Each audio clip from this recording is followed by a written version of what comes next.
how and when to reopen after their 2 months of quarantine. It continues to be an uncertain time for businesses. We're waiting for protocols. We need to know certain dates because our hands are tied. We cannot do anything. In order to start working, we must know what we have to do. We need to know it as soon as possible. Meanwhile, in the Tyrrhenian Sea, Italian kite surfers took advantage of the good weather. It's despite many shops and restaurants in the resort remaining closed, but this sport is allowed, as long as they keep a safe distance from each other. Judith Prescott, EuroNews. New evidence suggests the novel coronavirus is of natural origin. That's according to the World Health Organization. U.S. President Donald Trump has said the virus originally came from a lab in the Chinese city of Wuhan. The United Nations Health Agency says they've not seen any evidence that this is the case. We have not received any data or specific evidence from the U.S. government relating to the purported origin of the virus. So, from our perspective, this remains speculative, but any evidence-based organisation, we would be very willing to receive any information that purports to the origin of the virus, because, as Maria said, the origin of the virus is a very important piece of public health information for future control. A former EU diplomat in China told EuroNews that a thorough examination of the country is still needed.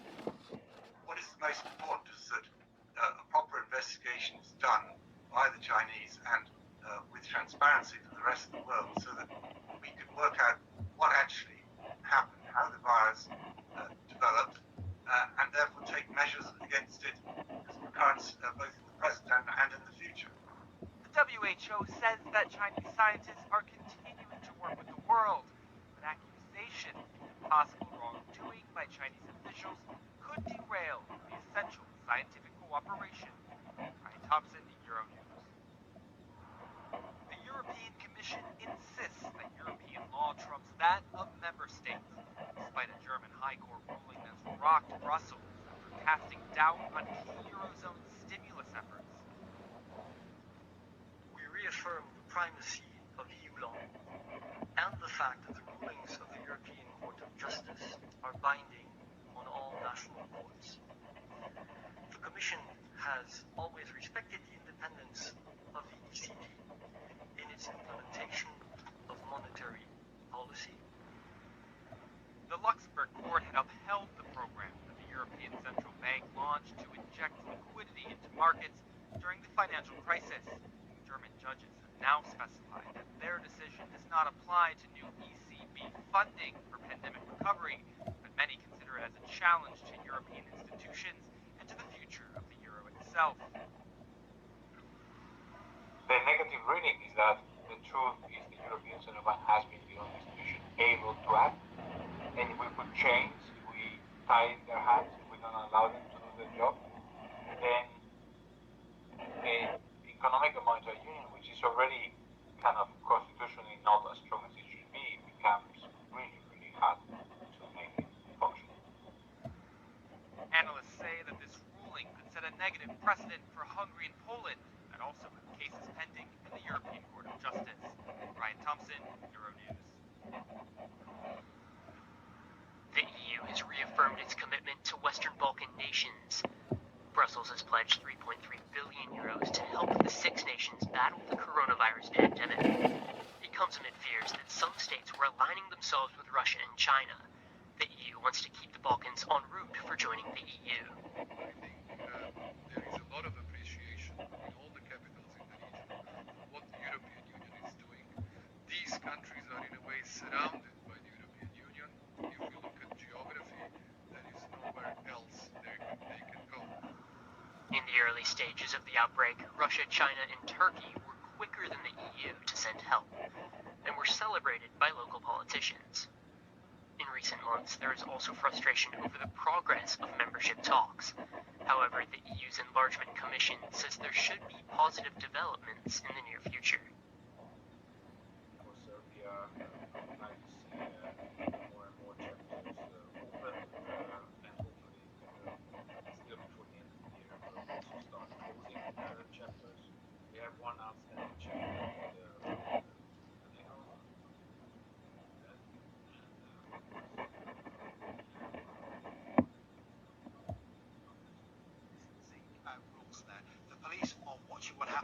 not allowed on the sand. You cannot stop. You can't sunbathe. You can't sit down. You have to keep walking. The problem is, you've got all of these people in Los Angeles desperate to get to the beach, who are heading out of town and are breaking the rules about staying at home. So everybody here very desperate to get to the beach. Some people, though, not heeding the warnings as perhaps they should be. And Phil, over on the other side of the country, New York's governor is taking a much more of a cautious approach, isn't he? Yeah, I mean, Andrew Cuomo is under a huge amount of pressure because New York was classed as the epicenter of this outbreak in the United States. But, of course, it is a major part of the U.S. economy, so he's under pressure to also get it back open, but whilst maintaining public health. And we've been told that you can't flick a switch. This is not a case of just getting everything back to normal overnight. In fact, Deborah Birx, who is one of the senior advisors to the White House, says it's more like turning up the dimmer. You have to do it slowly. Now, Andrew Cuomo is working towards the date of May the 15th. That is when what's called the pause order in New York expires. He says some areas that have been particularly badly hit will have to stay completely paused. Other areas that are seeing the number of deaths reported reducing will be allowed to slowly unpause. Some non-essential businesses will be allowed to reopen, albeit with caveats. Of course, that will be great news for Donald Trump because he is desperate to get this economy back on track. As you were just saying, the briefing is now back on. It was off, then it was on, then it was off, then it was now it's now back on again. Now we're told that the president has some major news to impart, although it has been leaked by the Wall Street Journal that apparently, and this is only according to their reporting, apparently this will be an increase in the number of tests that are being given nationally to individual states so that they can test their citizens. But we also understand that the number of tests being given will only be enough to test around about 2% of each state's population. We might also hear him talk about Afghanistan because President Trump is really pushing now for all US troops to be pulled out of Afghanistan. Now, this, of course, was one of his key election pledges back in 2016. He has struggled to get troops out. Now he's saying they are at real risk of the pandemic in a country that has one of the worst healthcare systems in the world. But we are also seeing him turn back to his core election strategies, and that is because he can't fight an election on a strong economy because the economy is on his knees. He's turned so far towards immigration. We've seen him put a pause on temporary immigration for 60 days, and now we're going to probably hear him talk about bringing the military home. Two of his key election strategies, because for him, this is not just a pandemic he is dealing with. He's dealing with an election campaign that he really wants to be out campaigning for, holding rallies, and he can't. And he's only got 7 months or so left in which to convince Americans that they should vote him in for a second term as president. Phil Lavelle joining us here from Los Angeles. Thanks very much. Tens of thousands of animals are under threat as the pandemic forces the closure of zoos around Europe. As visitors stay away under mass lockdown measures, many zoo owners are asking just how long they can survive. Ricardo Carvalho reports. Dragon is one of the few hundreds hammer tigers that still exist. It's just one example of a critically endangered species living at the Dartmoor Zoo in southwest England. This charity zoo has 250 animals. Taking care of them costs €50,000 a month, and without visitors, it's hard to survive financially.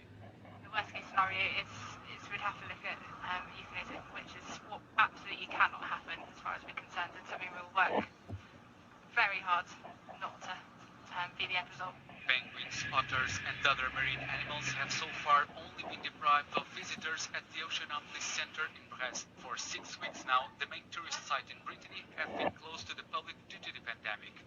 And the director of the centre admits the animals are in no mood for playing. La situation elle est radicale. The situation is dramatic. No money has been coming in since March 17. And the loss of turnover at the end of April is now estimated at around €1 million. The lockdown also deprived visitors the chance to see these newborn lemurs at the Attica Zoo Park in Sparta, east of Athens. The zoo owner hopes the situation will change at some point next month so that the park can continue to exist. We're going for a very short break here on Your News Tonight, but do stick around, we'll be back shortly.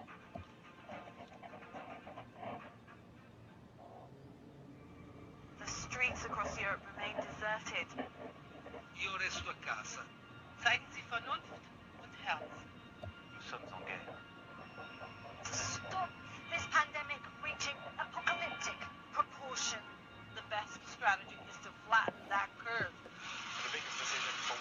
since the Second World War. Health services across Europe are being strained. All public health services will struggle in the face of this. We're seeing a lot more people surviving the coronavirus here in Germany in comparison to other EU countries. There is an ongoing debate on what's the best approach when it comes to testing. Really huge questions about the lack of solidarity around the EU. Siamo in un momento cruciale per l'Unione Europea. No single country will be left behind in the crisis. The EU doesn't really take fast decisions, does it? The European Commission has acted much quicker than anybody had expected us to do. A long-lasting crisis. Some 25 million people could actually lose their job. Plans for Europe's economic recovery are testing the seams of the bloc's unity. This needs to be done in a coordinated way. People trying to make sure that no one is left behind. 400 million euro will be provided for people who cannot buy food. Everything is going to change over time. Let's hope that it's going for the better. We have to all play our part. A mobilization of an immobile society, which is remarkable. Our communities have pulled together so much. You want to change and become this better person for other people and those around you. Las personas que trabajan en un hospital son excepcionales. It's going to end one day. It's not going to be forever. Ce la faremo! Ce la faremo! Welcome back to Euronews Tonight. France's Interior Minister has vowed to carry out an investigation into allegations police officers racially abused a man during an arrest in a Parisian suburb on Sunday morning. Christophe Castaner says there's no place for racism in the police. It follows the release of a video on social media showing officers making fun of a man who had jumped into the River Seine to avoid arrest. Our international correspondent Annelise Borges told me more about the allegations. This is the latest video in a series to emerge on social media here in France over the last few weeks, portraying alleged police abuse. And while we do not have all the information with regard